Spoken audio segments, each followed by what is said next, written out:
Well, thank you, Whip. This week, our members have been working for months on bringing to the floor Wednesday the National Defense Authorization Act. And as Blake pointed out, this is a bill that's really focused on improving the quality of life for our servicemen and women.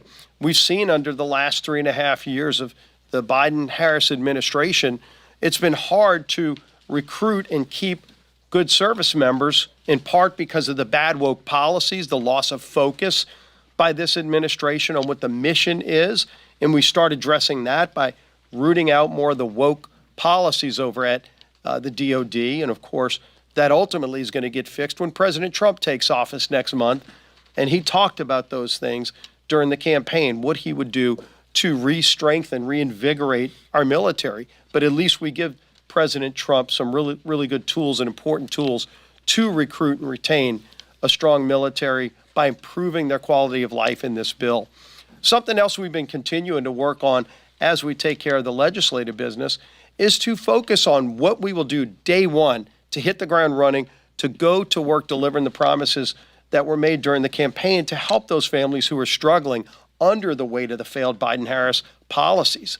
You know, we talked a lot during the campaign about securing America's border, strengthening our energy security, lowering costs at the grocery store, at the pump for families who have been paying way too much under the failed Biden-Harris policies.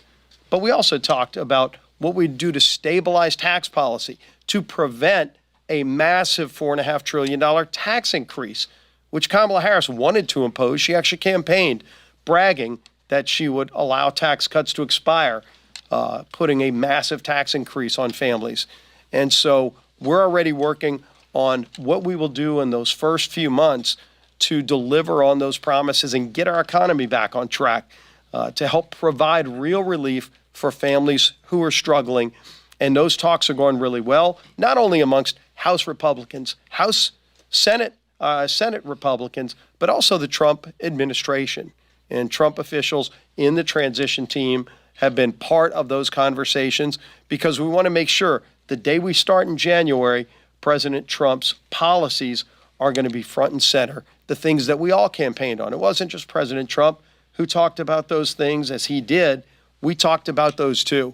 And the good news is we got elected and we got a mandate from the American people who want to see a secure border, who want to see lower costs, who want to see us to finally confront those problems that Biden and Harris created. And we're going to do just that. The work has already started. We cannot wait until January to not only take office, but as we're preparing, we're doing that work already today here. Leading that effort for us is our speaker, Mike Johnson.